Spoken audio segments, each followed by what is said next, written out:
By the time you reach the deep frontier of Vermont, you think you finally understand the food chain. You have the heavy armor, you know how to survive the wolves and the goblins. You think you are the apex predator. But deep in the overgrown forest, you hear a sound that makes absolutely zero biological sense. The deafening roar of a lion, immediately followed by the panicked bleat of a goat, and the venomous hiss of a serpent. But as you get closer, expecting a pack of desperate animals fighting over a carcass, the horrific realization sets in. They aren't fighting each other, they are breathing from the exact same set of lungs. The natural ecosystem is gone. You are no longer hunting starving wildlife.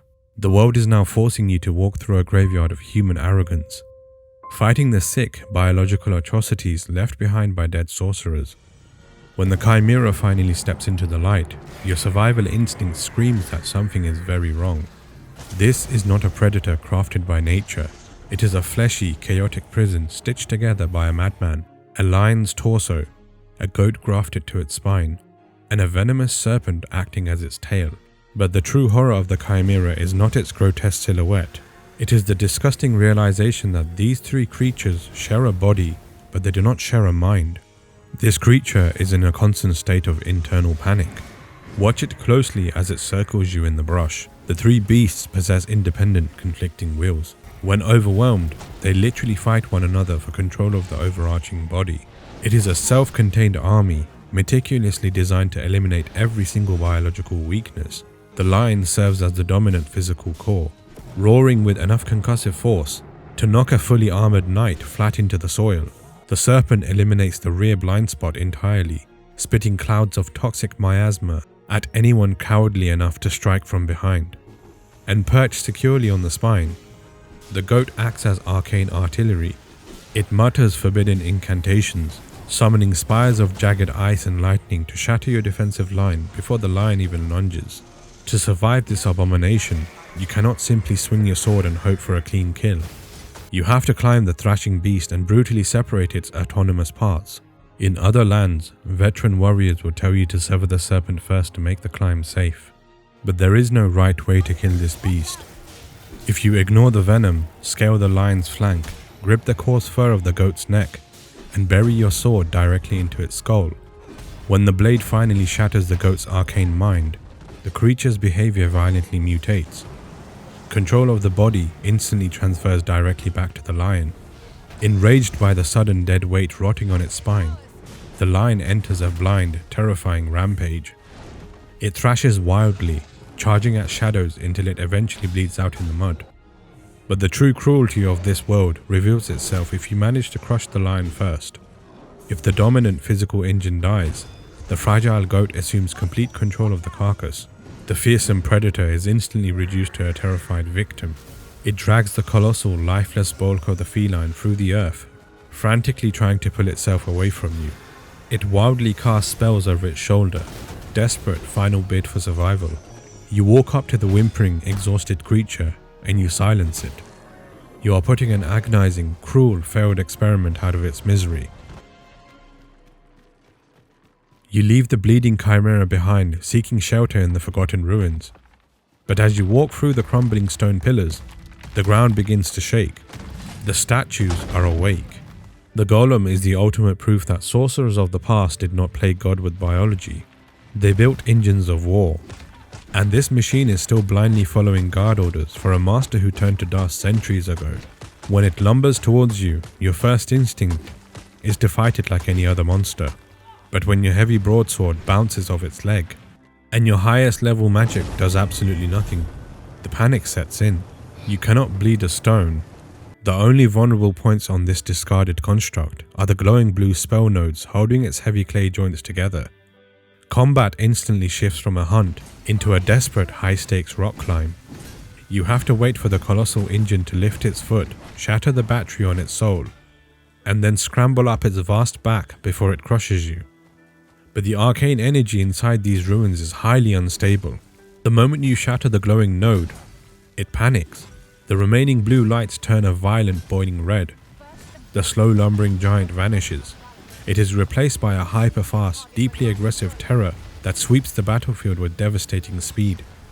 You relentlessly strike its heavy legs until the 2-ton construct loses its balance. You physically grab the stone, dig your boot into the earth, and you push. When the giant topples backwards, you don't just break its remaining nodes, you dismantle it. If you cave its upper body with enough blunt force, the thick stone neck completely snaps, the head rolls into the dirt, leaving the immense body wandering blind. But the old magic refuses to die. The severed stone face sits in the grass, blindly firing a devastating laser across the battlefield. And this is where you finally take control of the forgotten power yourself.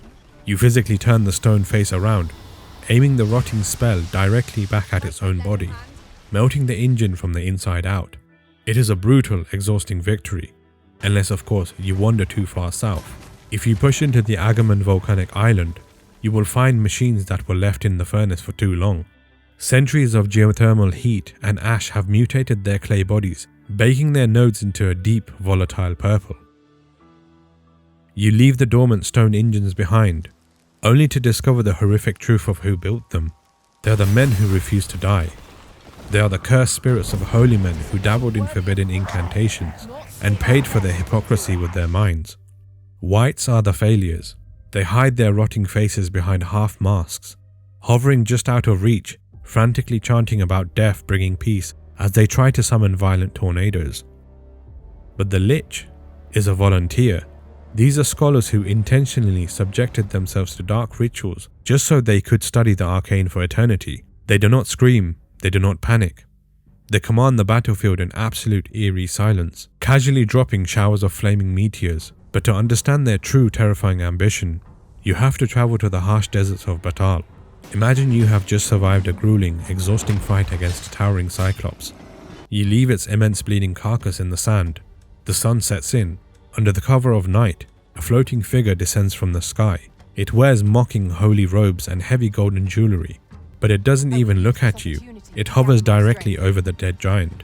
In total silence, the Lich channels a pulsing, necrotic aura into the rotting flesh, and then the massive beast stands back up. Its vitality is completely restored. The Lich will hide in the sky, bombarding you with curses and fire, while using the ferocious predators of the region as a disposable meat shield. If you manage to kill the Cyclops again, the Lich doesn't care. It will revive it 100 times if it has to. The only way to break the endless loop is to turn the desert into an inferno. You have to set fire to the giant's corpse and burn the flesh down to ash before the dead sorcerer can channel its spell again. Once the flesh is gone, the master has nothing left to hide behind. You finally strike the Lich from the sky. Its mocking holy robes turn to dust, and a heavy, exhausted silence returns to the desert. As you stand in the ashes of the ultimate human ambition, the truth of this world finally settles in. These men sought immortality and absolute power, but in the end, they were just rotting parasites playing with dead things. You leave the desert behind and push deeper into the absolute edges of the frontier. The broken machines and the stitched together undead were the mistakes of men, but the creature waiting in the Calignius depths is not a mistake. A beggar in Vermin's Plaza speaks of a primordial evil that spent centuries hibernating beneath the dunes, entirely undisturbed until arrogant slave miners blindly dug her up. When you approach her cavern, the path is littered with calcified remains of ambitious hunters, lost travelers, and towering monsters. Medusa does not fight with claws or fire. She fights with a sweeping, unavoidable beam of piercing red light. If that light touches living tissue, bone, or steel, it instantly petrifies it. You cannot block it with a standard shield. You cannot dodge it. Traditional combat is literal suicide. To survive this archaic creature, you are forced to find a loophole. You have to use her very powers against her. The Daughter of the Evening, it is a shield polished to an absolute flawless mirror finish. When you finally step into her cavern, you don't swing your sword, you stand your ground. As her eyes ignite and the petrifying light sweeps across the dark room, you raise the mirror. The lethal magic reflects straight back into her own eyes. She instantly freezes, turning into a permanent stone monument of her own arrogance. But human ambition demands a far more gruesome prize.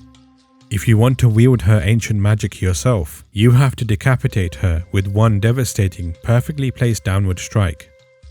When you hang the preserved prize from your belt, you open its dead eyelids to project a wide beam, instantly turning towering griffins and chimeras into static stone.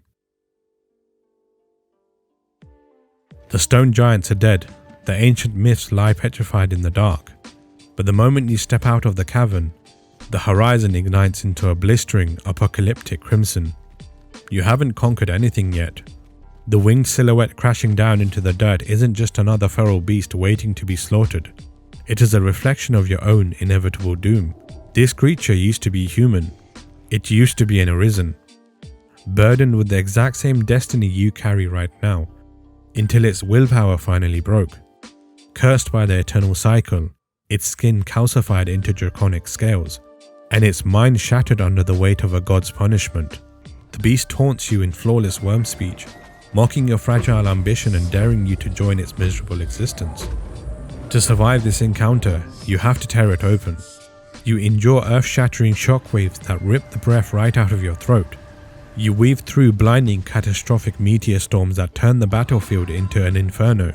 Inch by inch, you carve away the iron-thick scales of its chest until you expose the blinding, pulsating core underneath. The heart sits unprotected in the very center of its sternum, the precise location where a much greater dragon once stole its humanity. It is a gaping wound that flawlessly mirrors the scar on your own chest. Seizing the singular opening, you plunge your steel directly into the radiant core. A deafening, agonizing shriek tears through the valley, echoing in a tragic language only a fellow Arisen could truly understand. The curse breaks, and the monstrous imitation of a hero crumbles into a lifeless mountain of grey. The ash settles over the quiet frontier, leaving you completely alone. There is no grand victory fanfare at the end of the world, just a graveyard built on bones of human arrogance, from rotting sorcerers to the twisted tragic Drake. Eventually in the night, you see a flicker in the distance. When you finally get to the campfire, you sigh a breath of relief. This has been an amazing little series. I really enjoyed making all the content, and I managed to learn a lot of new things about the game that I didn't even know myself. As always, I want to thank you for watching. I really appreciate all the support. I've managed to learn so much more than I have just making these videos, from reading the comments, from people sharing their experiences, and all the hidden cool mechanics that people have discovered. What sort of video would you want to watch next? Rather than just make videos that I want to make videos that you're interested in watching. Let me know in the comments below. But until then, my name is Dynamic Man. Thank you for watching. I'll catch you in the next one.